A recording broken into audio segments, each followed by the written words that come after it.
Buenas tardes, ¿cómo están? Bueno, antes que nada, disculpas por lo de hoy a la mañana, tuve algunos inconvenientes técnicos en mi casa. Bien, lo que vamos a ver hoy es una clase de repaso y la incorporación de nuevos temas, y lo que hice fue juntar las dos materias en un solo video. Vamos a ver dos espacios nuevos que vamos a conocer hoy.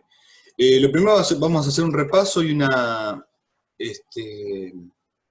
incorporación de conceptos de lo que es el acompañamiento terapéutico para esta materia. Si bien ustedes van a ver posiblemente acompañamiento terapéutico y algunas definiciones en otra materia, me interesa de sobremanera que ustedes sepan el concepto de acompañamiento terapéutico que tenemos desde estas materias, ¿sí? Dado a veces surgen algunas discrepancias en cuanto a determinadas descripciones. Vamos a ir haciendo un repasito acerca de lo que es de la historia del acompañamiento terapéutico. Acá, bueno, es un reporte, no tiene una contextualización específica, pero dice que surge a partir de los fines de la década de los 60, principios de los 70. Tenemos que ubicarnos espacio-temporalmente en esos lugares, dado que hay un cambio en el mundo con respecto a los conceptos, principalmente de derechos humanos. Ahí está el Mayo francés, uno de los principales hitos del grito de los cambios de los modelos de derechos humanos, y obviamente la psiquiatría no fue ajena a eso, y comienza una nueva oleada. Digo nueva porque ya la hubo antes, conceptos como Pinel y otros más que vamos a ir viendo después, han tenido también algunos modelos desinstitucionalizadores, el Oppendorf, el no restraint, bueno, que han ido pasando, pero cuando llegamos a los finales de los 60, comienza la movida del Mayo francés, en el cual hay un pedido de revisión de los derechos humanos, e indefectiblemente los modelos psiquiátricos comienzan también a incorporarse en esos vientos de cambio. La Argentina, como siempre, no fue ajena a ello. Hubo médicos que vinieron acá y trajeron algunos conceptos, como lo fue en el sur, en Roca, el primer hospital abierto. Bueno, hubo como muchos modelos, el hospital Eva Perón, hasta nuestros días podemos pensar en el hospital de San Luis, que es el hospital escuela. Pero más allá de lo que se diga, de lo que se piense, de lo que se especialice o lo que se quiera discutir, es innegable que el acompañamiento terapéutico surgió de la mano de Eduardo Calina. Todas las historias llevan a eso. El acompañamiento terapéutico propiamente dicho surge de la mano de Eduardo Calina y no de ningún otro. Algunos dicen Mauricio Goldenberg y esas, pero no se llama esos dispositivos acompañamiento terapéutico. Sí son los que ponen la piedra fundamental. Calina en su principio no lo llamó acompañamiento terapéutico, fue un dispositivo que él utilizó para su clínica privada y para el desarrollo de algunos tratamientos, le llamó amigo calificado en aquel momento. Y después dos psicólogas que trabajaban con Calina hicieron el primer libro, que se llamó Acompañamiento Terapéutico, y a partir de eso comenzamos a llamarnos acompañamiento terapéutico. El porqué y todo eso lo vamos a poder ir viendo a lo largo del desarrollo de las clases, no es tan importante ahora, pero sí era importante poder incorporar este concepto. Algunas puntuaciones que me interesa saber de qué es el acompañamiento terapéutico. Ustedes me han escuchado hacer una diferenciación entre acompañante terapéutico y acompañamiento terapéutico.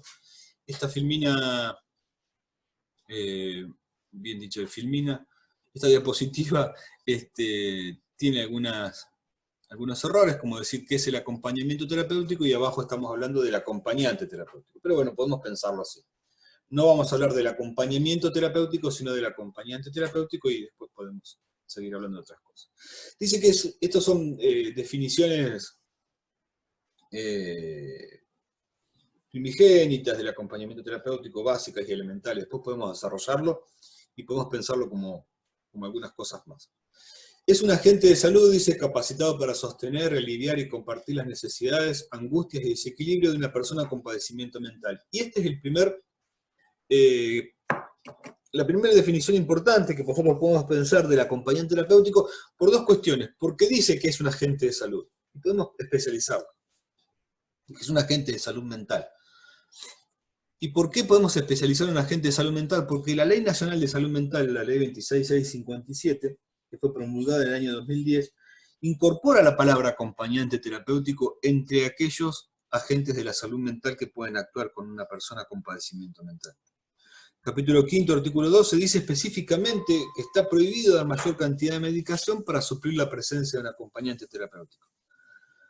Recordemos que la ley de salud mental, posiblemente esto ya lo hayamos hablado, está basada en tres pilares, que es la desmanicomilización, la desmedicalización y un cambio de paradigma, que es el cambio de paradigma del paciente por persona con padecimiento mental. Al decir persona con padecimiento mental, lo que estamos hablando es desobjetivizar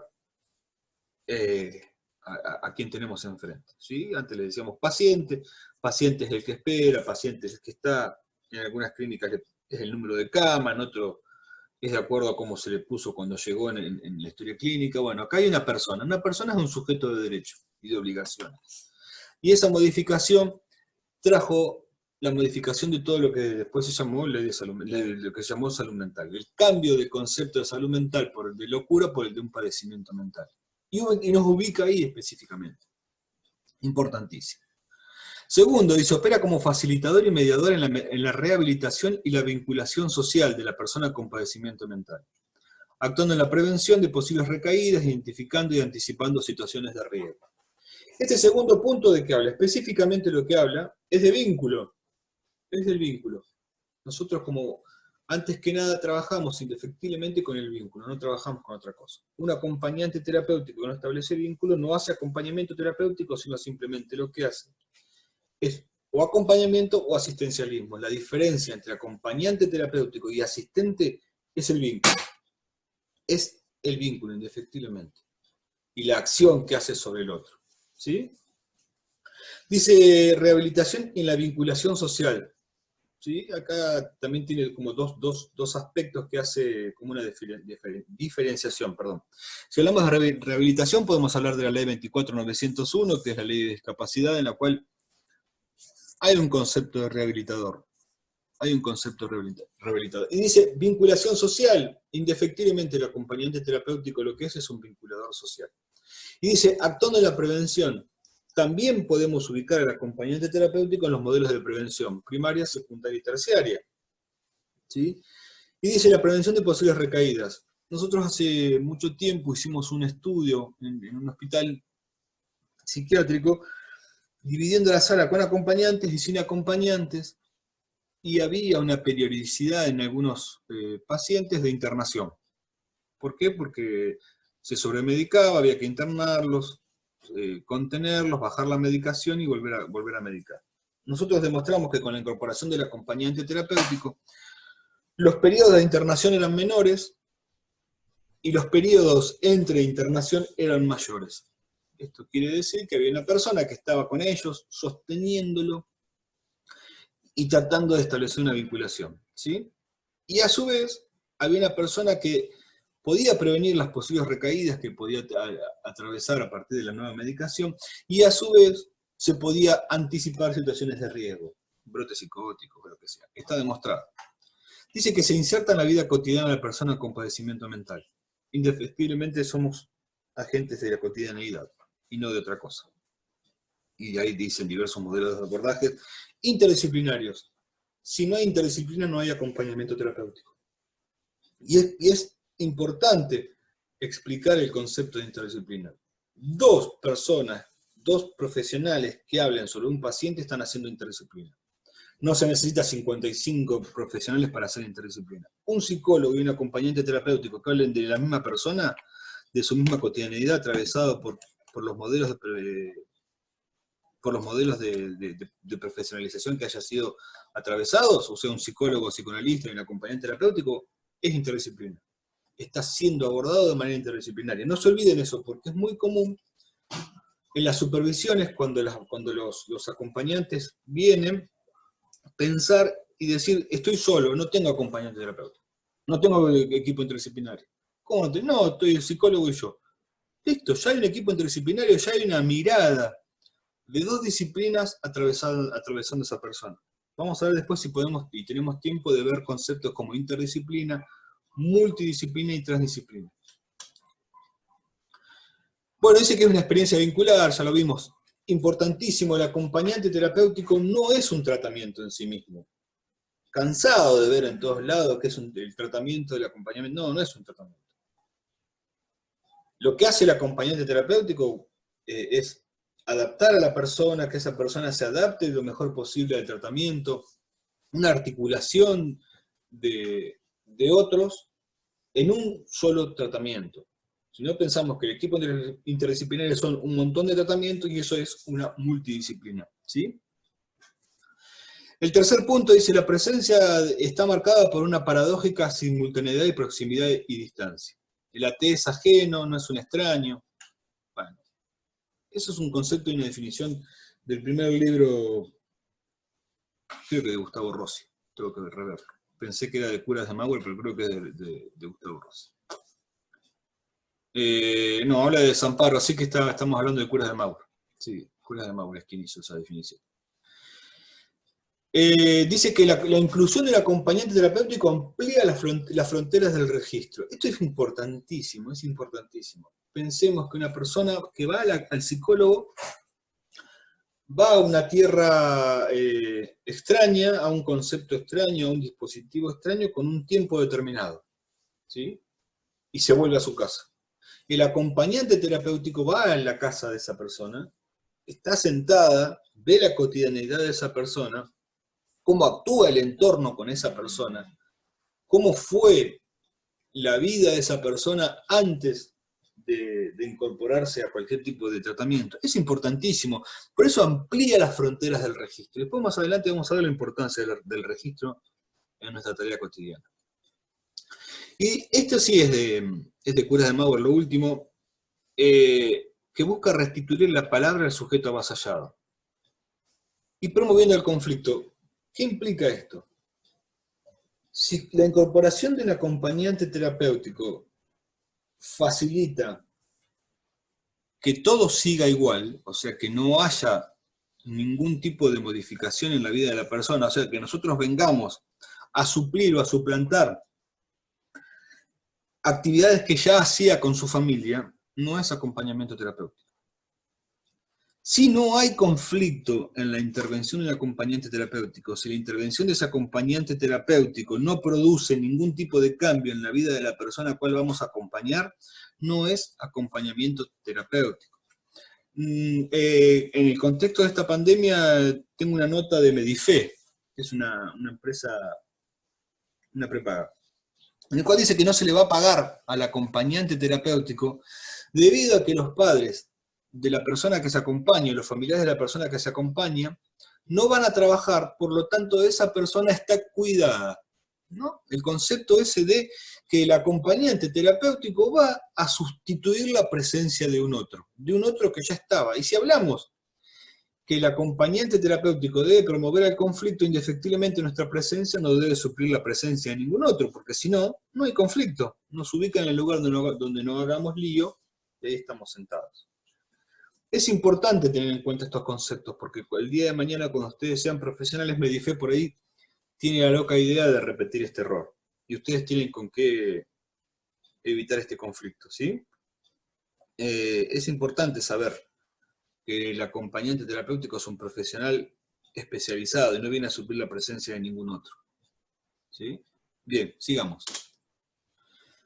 ¿Por qué se llama a un acompañante terapéutico? ¿Cuál es la especificidad del acompañante terapéutico? ¿Por qué en una escuela no es lo mismo que vaya un psicólogo o un psicopedagogo que un acompañante terapéutico?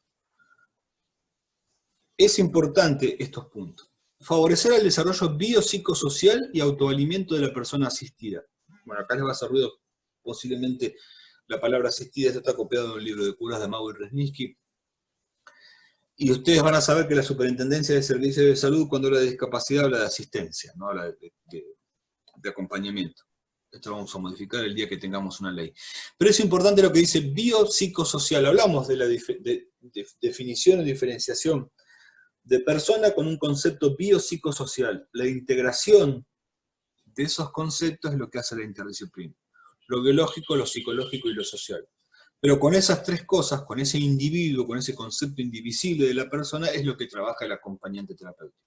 No trabaja con lo biológico, o sea, no trabaja con el autismo, no trabaja con lo psicológico, o sea, no trabaja con el desarrollo conceptual y específico de lo que el autismo hizo de esa persona, y no trabaja con lo social, o sea, no trabaja con lo que la mirada del otro con la persona con el autismo.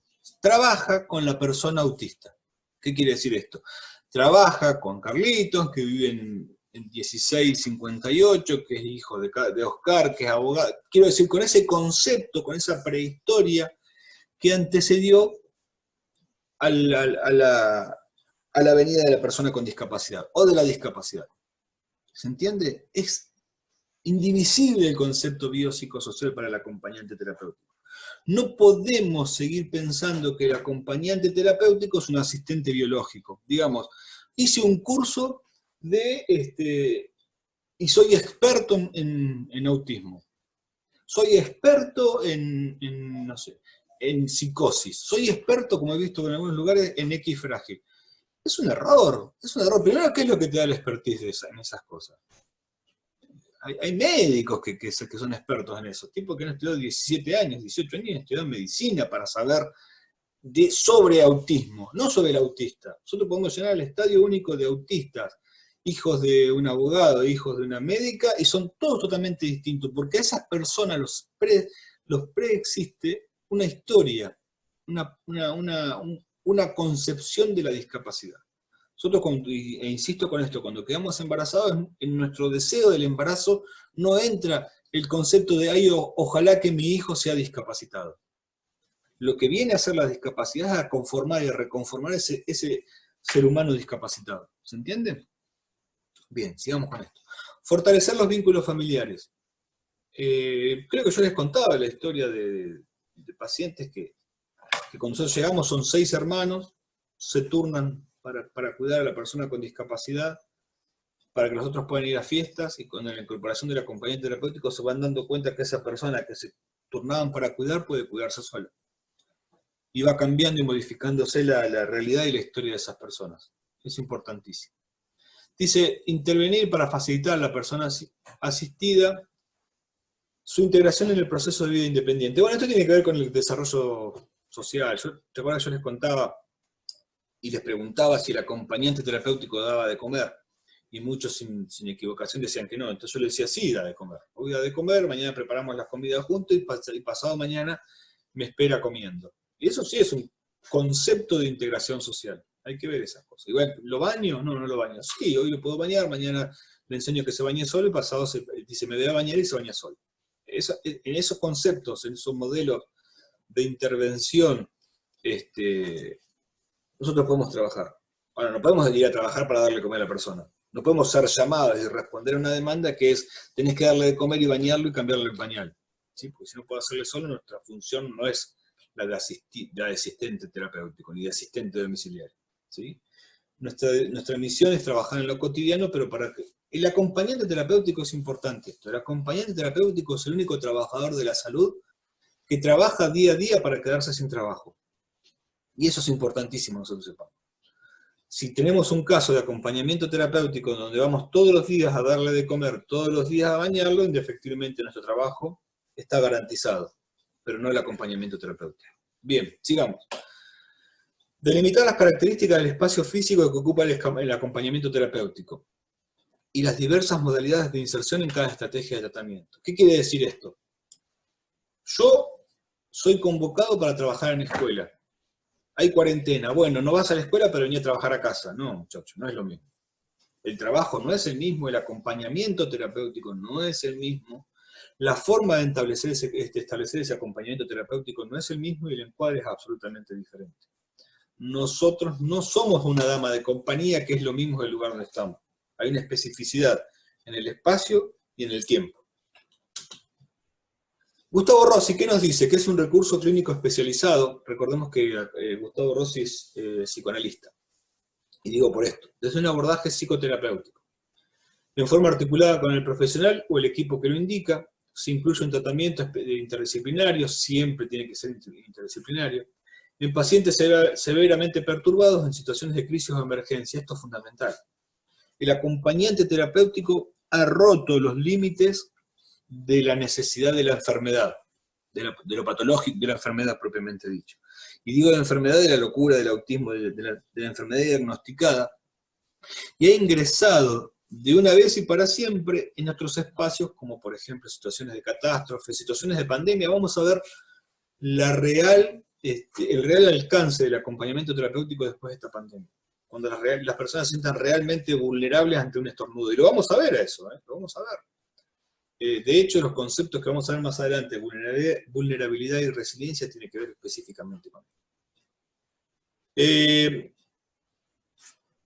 Bueno, lo otro es interesante, ¿no? Eso que dice que nos lleva a una interrelación entre dos polos, lo externo y lo interno.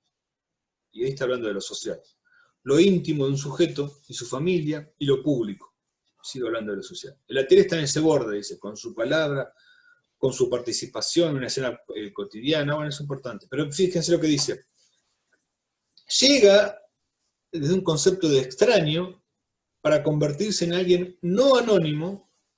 Fíjense el cuidado que tiene Rossi para no caer en la parte de amigo, de amistad, de cercanía, de esos conceptos. El acompañante terapéutico tiene que convertirse en alguien no anónimo, en un conocido. Pero dice, específicamente en esto, significativo para el sujeto.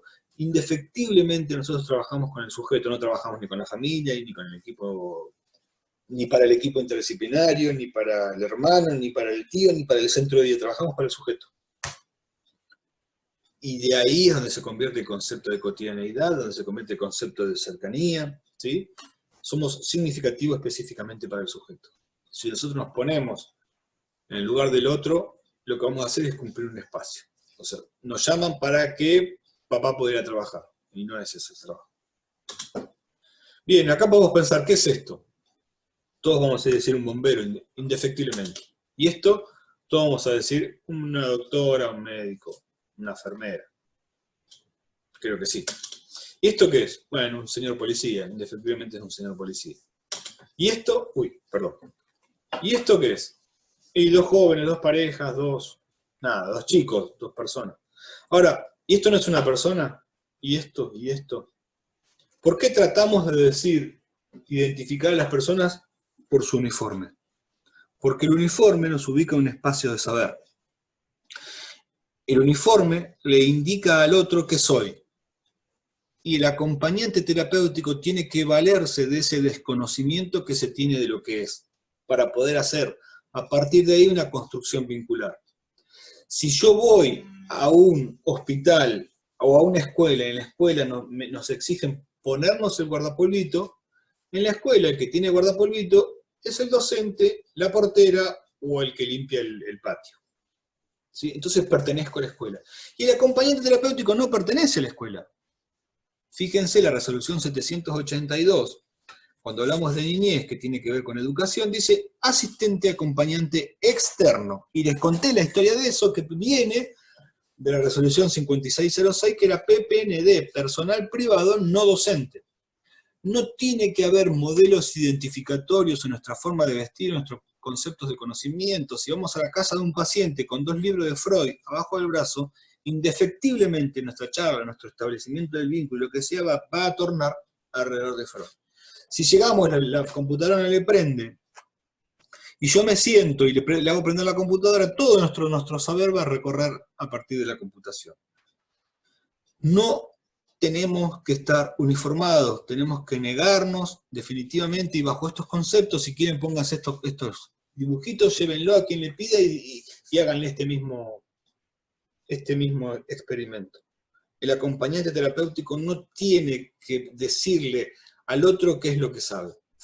Carecemos de todo tipo de saber para que ese saber después se construya a la par con el otro, ¿sí? Bueno, tareas de la T no es algo que me importe demasiado.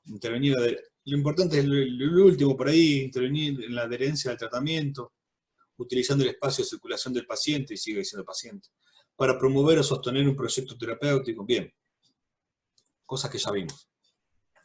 Hay dos diferenciaciones, yo creo que les puse un power, y me interesa explicar, porque ustedes pueden explicar en un sentido topológico el concepto del acompañamiento terapéutico. ¿Por qué topológico? Porque es del lugar donde nos ubicamos. ¿Cuál es el rol del acompañante terapéutico? Pensemos en un reloj de los viejos. Abrimos el reloj y vemos que ese reloj está lleno de engranajes. El rol de cada uno de esos engranajes es pertenecer al reloj.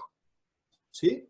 Y fíjense, el rol del acompañante terapéutico es la pertenencia a un equipo de trabajo. La identificación con el esquema referencial perfila su rol. Nosotros trabajamos en autismo indefectiblemente lo que más se usa es las terapias cognitivas conductuales y no podemos ir con un modelo psicoanalítico. Nosotros tenemos que adaptarnos al esquema referencial del equipo de trabajo. Las pautas de trabajo que del equipo emanan, y esto es importante, del equipo emanan. Nosotros somos parte del equipo, no trabajamos para el equipo interdisciplinario, ¿se entiende? Emanan del equipo las pautas de trabajo porque es la mirada interdisciplinaria, no tiene que decirnos al médico qué es lo que hacemos. Es necesario que sepamos desde el primer año que trabajamos para el equipo interdisciplinario, que nadie nos dice qué es lo que tenemos que hacer, porque lo nuestro es una especificidad que trabaja en un concepto totalmente diferente al concepto de cualquiera de los otros integrantes del equipo interdisciplinario. Pensemos en el reloj. Cada uno de esos engranajes lleva a cabo un trabajo diferente. El rol de cada uno de esos engranajes es pertenecer al reloj. ¿Sí? Ningún engranaje le dice al otro qué es lo que tiene que hacer, porque cada engranaje está ahí puesto de una manera específica para que cumpla una función específica. Dice que el rol de la T se encuentra en un trabajo asimétrico porque yo sé más que mi paciente acerca del paciente. ¿Sí? Hay una asimetricidad y una especificidad. No es un amigo, bueno, ya sabemos, forma parte de un equipo, es remunerado por su trabajo, es fundamental. El trabajo de honor en el acompañamiento terapéutico, a lo largo termina siendo iatrogénico para el mismo acompañamiento terapéutico. Vamos a trabajar con el dolor. Pónganse esto en la cabeza. Vamos a trabajar indefectiblemente con el dolor. Y todos tenemos que saber que ese trabajo con el dolor tiene un tiempo, un espacio y una remuneración. Si no, es como vivir eternamente en una cárcel. De por vida, de cual no vamos a poder salir nunca. ¿Sí? Y es importante eso. Deben mantener una distancia operativa. Ya vamos a ver eso. Es la habilidad de cada T lo que pondrá en juego para poder establecer un buen vínculo. Nosotros establecemos el vínculo a partir de nuestro propio saber, de nuestro propio ser y de nuestra propia existencia. Puede haber 4 acompañantes terapéuticos con la misma persona y cada uno de ellos establece un vínculo de una manera diferente. ¿Se acuerdan cuando yo les pregunté cuántos de ustedes venían a aprender acompañamiento terapéutico y todos levantaron la mano? Y les dije que tenía malas noticias, que nadie les iba a enseñar a ser acompañantes terapéuticos. Porque ser acompañantes terapéuticos es establecer vínculos, y si yo le digo que ustedes hacen un curso para aprender a establecer vínculos, soy el reverendo Alegría y no tiene que ver con eso. Lo que le vamos a enseñar son los límites del acompañamiento terapéutico, y eso es fundamental que ustedes lo sepan para saber, cuando lo hacen y cuando lo llaman, lo que es un acompañamiento terapéutico. ¿Sí? Pero pasa esto en todas las disciplinas. Un médico aprende el cuerpo humano, pero que cada cuerpo humano reacciona de manera diferente, y todos tenemos que en el campo clínico, desde nuestro saber, aprender todo el tiempo a armarnos frente a lo que tenemos. ¿Sí? No somos una computadora. Bien, el rol. Hay confidencialidad, dice, hay que registrar las emociones. ¿Por qué esto está dentro del rol, el registro de emociones? Porque yo después con esto, yo les recomiendo siempre que tengan una pequeña libretita. Cuando salimos, anotemos lo que nos pasó ese día. Cualquier cosa. Hoy jugamos a la pelota, hoy tal cosa. Y al último, cómo lo vimos a la persona. Eso nos sirve muchísimo, porque si nosotros tenemos reuniones con el equipo cada 15 días o un mes, indefectiblemente, desde que pasó algo notorio hasta que lleguemos en el medio, a nosotros personalmente nos pueden pasar un montón de cosas que nos van a hacer olvidar las emociones y las cosas que vimos en ese día determinado. Si nosotros tenemos una libretita antes de ir, o vamos a la reunión con la libretita y leemos, es más vívido esa experiencia, es importante.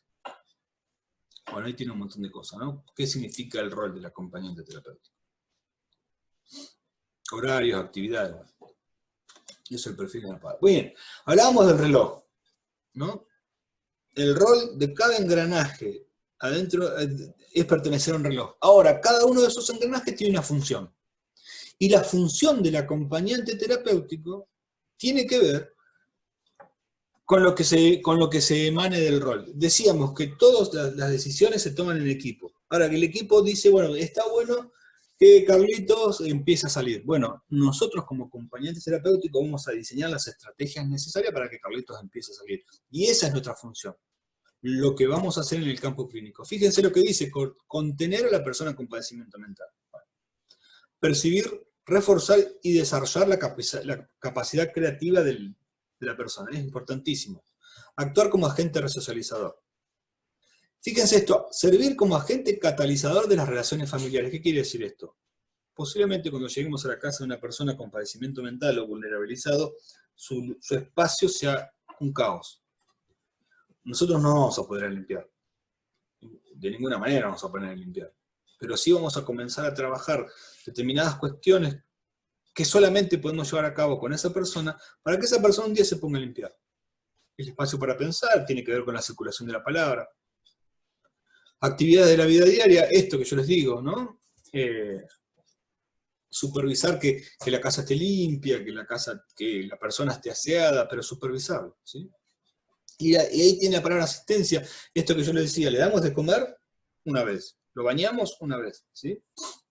Esto, realizar signos de alarma, tiene que ver con el concepto de prevención.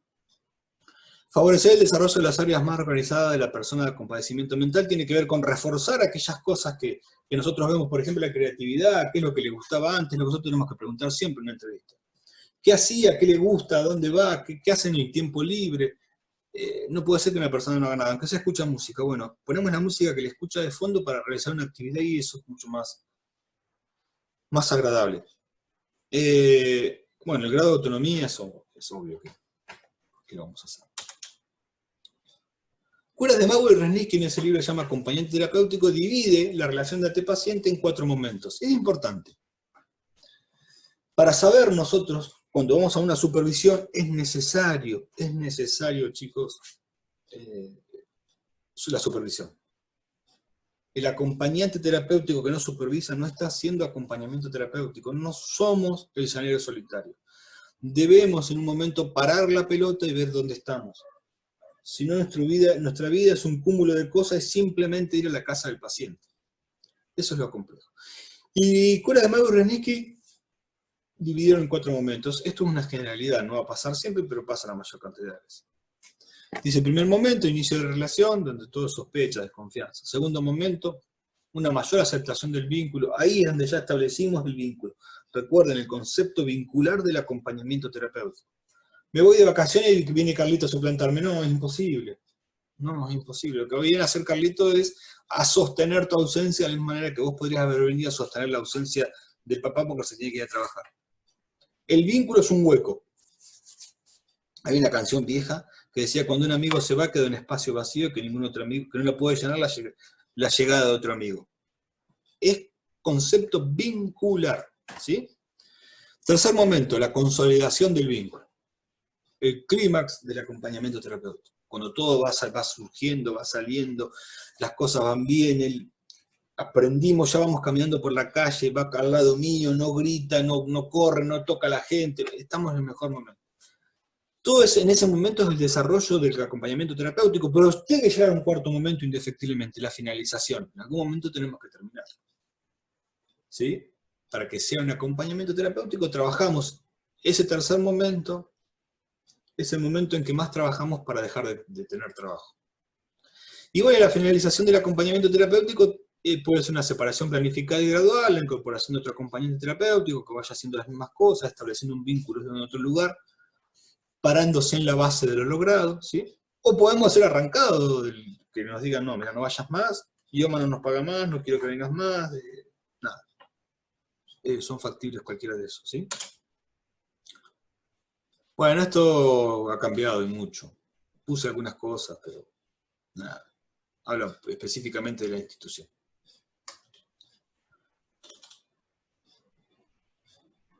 Este Power, después si lo quieren, yo se lo puedo pasar, no hay problema, ¿sí? Para pasar esto un poco más rápido. Bien, ¿qué es la demanda? La demanda se puede partir en tres partes. Siempre puede venir en tres partes. Del médico, o terapeuta individual, que puede ser psicólogo, psicopedagogo, donde vaya, che, ¿por qué no llamás a un acompañante terapéutico que podría ayudarnos a que lleve a cabo determinadas cuestiones? La familia, el médico diga, estaría bueno un acompañante terapéutico y nada más. Entonces la familia va a la obra social y dice, quiere un acompañante terapéutico, o está en la pileta y ve que, che, qué bien que anda Carlito, sí, tiene un acompañante terapéutico, ay, me pasás el teléfono y nos llaman a nosotros, no tenés un acompañante terapéutico porque vi que Carlito anda... Tiene que ver con eso. O nosotros estar incorporados a un equipo que se dedica a un tratamiento determinado, de determinadas patologías, por lo general siempre es autismo, un equipo, y ese equipo a nosotros nos deriva a ese paciente, o la persona con padecimiento mental. Algo fundamental, ¿qué es el encuadre? Y volvemos a través de la escuela de Maurer y Krasniqi porque fueron las pioneras en esto. El encuadre es poner adentro de un cuadro, una cajita, nuestra tarea. Es establecer los límites de nuestra tarea. No podemos corrernos de ella. ¿Sí? Y dice, el encuadre tiene dos partes. La consigna al paciente, le decimos al paciente, sea la característica que sea el del paciente, que tenga el paciente, nos sentamos y le vamos a explicar qué es lo que vamos a hacer. Lo vamos a hacer. Hay en este libro, creo que de Curas de Maurer, hay un caso que cuenta de una chica en estado catatónico, cómo se sienta la acompañante terapéutico y le explica qué es lo que vas a hacer. Y el encuadre tiene un concepto también de acuerdo laboral, que es un convenio que el AT realiza con quienes van a llevar a cabo su servicio. Y fíjense lo que dice ahí, la cantidad de horas, franja horaria, cuánto vamos a ganar, lugares, espacio y tiempo. Vean ahí que es espacio y tiempo, los alcances del acompañamiento terapéutico. Para encuadrar, tenemos que saber la definición de acompañamiento terapéutico, ¿sí? Y los objetivos. Vamos a ponernos un punto, un objetivo, un punto de llegada, ¿sí? Para mi estar. Una vez que lleguemos acá, nos sentamos y reencuadramos, ¿sí? El encuadre es rígido, absolutamente rígido, pero se puede reencuadrar, ¿sí? Y hablábamos acerca de que se han movido los conceptos del acompañamiento terapéutico, ¿sí? Antes hablábamos de trabajar en la patología, ¿no? Y después dijimos que trabajamos un modelo biopsicosocial. El modelo biopsicosocial tiene que ver con dos definiciones, la vulnerabilidad y la resiliencia. Vamos a detenernos específicamente en la vulnerabilidad. Vamos a detenernos en el autista, no en el autismo. ¿Qué hizo el autismo en la vida de esa persona desde un concepto psicológico y social? ¿Cómo lo vulnerabilizó? Y dice, se define al sentimiento de vulnerabilidad como la percepción consciente de un sujeto o sistema, y fíjese que entre paréntesis dice comunidad, expuesto a una amenaza acerca de su predisposición intrínseca a ser afectado, o ser susceptible de sufrir una pérdida. Y ahí tienen un esquemita. ¿Qué significa cuando ponemos sujeto o sistema? Y entre paréntesis comunidad. El acompañante terapéutico indefectiblemente puede trabajar con un grupo que tengan los mismos conceptos de vulnerabilidad, ¿sí? Puede trabajar porque puede llevar ese grupo como un sujeto, como un sistema que funciona a partir y a través de esa vulnerabilidad. Y nuestro objetivo es trabajar esa vulnerabilidad, ¿sí? No cada uno de los integrantes del grupo. Hay la contracara de la vulnerabilidad, o lo que trabaja Leon Zuckerfeld, un autor conocido que habla sobre resiliencia, habla del acompañamiento terapéutico y dice que es un verdadero promotor de la resiliencia. Y fíjense que la resiliencia es un concepto que viene de la metalmecánica, de la física, y que tiene que ver con esa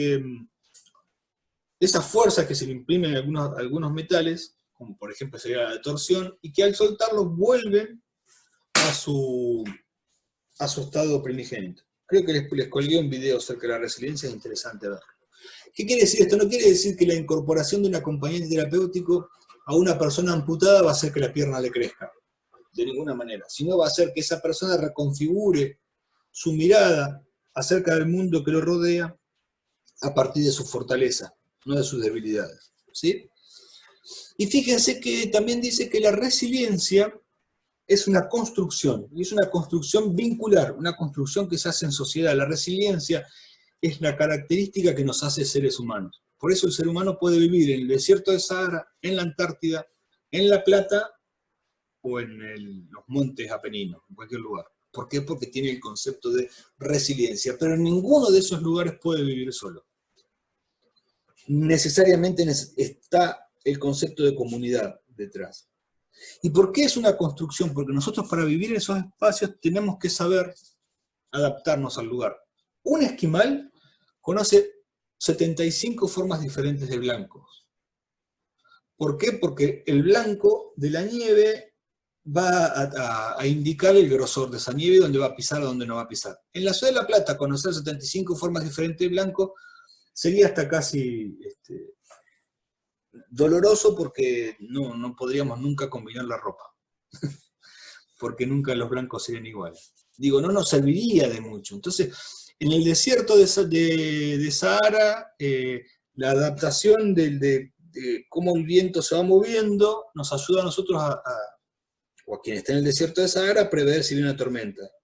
Al distraído, mira qué lindo que está el vientito, qué fresco que está ahora. Entonces, esa construcción vincular es lo que hace el modelo de resiliencia. Y fíjense que se hace de a dos, y ahí es donde entra la función específica del acompañante terapéutico, una construcción resiliente. También Leon Zuckerfeld habla de pilares de la resiliencia, sobre qué podemos basarnos nosotros para la construcción. Pilares, ¿qué es? Cómo apoyar algo lo suficientemente fuerte y a partir de ahí comenzar a construirlo. ¿Sí?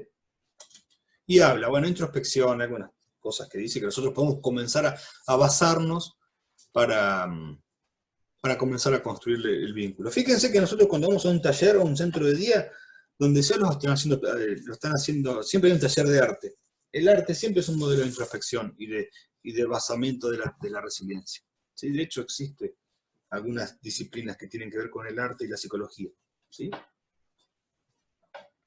Bien. Seguimos. La importancia de la supervisión, y esto es importantísimo que lo tengamos en cuenta. Curas de Mauro Reniski, una vez más, dice que es un espacio de revisión de los puntos ciegos de la T, de sus resistencias inconscientes, de su ideología, de su ética. ¿Qué habla? Dice, la supervisión tiene que ver específicamente con el acompañamiento terapéutico. Repito, tiene que ver específicamente con el acompañamiento terapéutico. Supervisa al acompañante y lo que va a ver es el acompañamiento terapéutico. Y si tiene que ver con el acompañamiento terapéutico, ¿por qué le pagamos a un psicólogo para que nos supervise? Esto es lo importante. Nosotros tenemos que ver estos espacios. La resolución 782 exige que quien nos supervise tenga el papelito amarillo de la Superintendencia de Servicios de Salud. El acompañante terapéutico no puede inscribirse en la superintendencia. Entonces, quien nos supervisa no va a ser un acompañante terapéutico. Ahora, todos salimos corriendo a buscar una persona que esté inscrita en el registro de prestadores y nadie se sienta delante de la persona que nos pidiese para explicarle estas cosas. ¿Por qué? Porque tenemos el concepto todavía de que trabajamos para, no que trabajamos en. Si va el psicólogo que trabaja conmigo, el psicólogo lo escuchan. ¿Por qué no al acompañante terapéutico? Porque no hay un concepto de trabajo interdisciplinario. Hasta que no cambiemos esas modalidades de pensar, se va a complejizar. La pandemia ha desarrollado en nosotros un instinto, el instinto de estar continuamente en conflicto. Se generalizó, no sé por qué, de que las obras sociales no iban a pagar. Y ya se comenzaron a armar movilizaciones, hasta han armado cartas y carteles para colgar en Facebook, y las obras sociales nunca dijeron que no iban a pagar. De hecho, la Superintendencia de Servicios de Salud tuvo que salir a derogar una resolución específica que había armado alguien para decir sí les vamos a pagar, pero nunca dijeron que no iban a pagar. Digo, tenemos que comenzar a desarrollar un espíritu crítico, pero sobre todo un espíritu profesional. Si nosotros no sabemos explicar qué es lo que hacemos, ni cómo lo hacemos, difícilmente nos tomen en serio, y esto es importante. Supervisemos con acompañantes terapéuticos. Cuando nos pidan el papelito amarillo, decir, no, lo que te puedo traer es una nota de supervisión de otro acompañante terapéutico, porque mi supervisión implica un saber. Mi supervisión implica un saber. Ningún psicólogo se supervisa con un psicoterapeuta. Perdón. Ningún psicólogo se supervisa con un médico. ¿Sí? Los psicólogos se supervisan con psicólogos. Los acompañantes terapéuticos se supervisan con un acompañante terapéutico, porque la supervisión es un espacio de circulación de palabra, de circulación de saber. reformulación de las teorías en la relación a la clínica, dice Cura de Mauro y Resnick. ¿Cuánto puede saber un psicólogo si es de acompañamiento terapéutico? Y muchos dicen, no, mi psicólogo estudió acompañamiento terapéutico. ¿Y por qué te firma como psicólogo si eres acompañante terapéutico cuando te supervisa? También esas cosas hay que tenerlas en cuenta. Bien, pautas para un acompañamiento efectivo es una tautología, una locura. No existe esto. No. Se puede hacer, digo, estos puntos. Está bueno diagramarlos y tener en cuenta, hacer un sistema de registro. Eso es importantísimo, el sistema de registro es importantísimo. Los objetivos de ser claros y precisos tienen que ver con el encuadre. Conocer acerca de la patología. Conocer. No hay que ser experto en autismo. No hay que ser experto en autismo.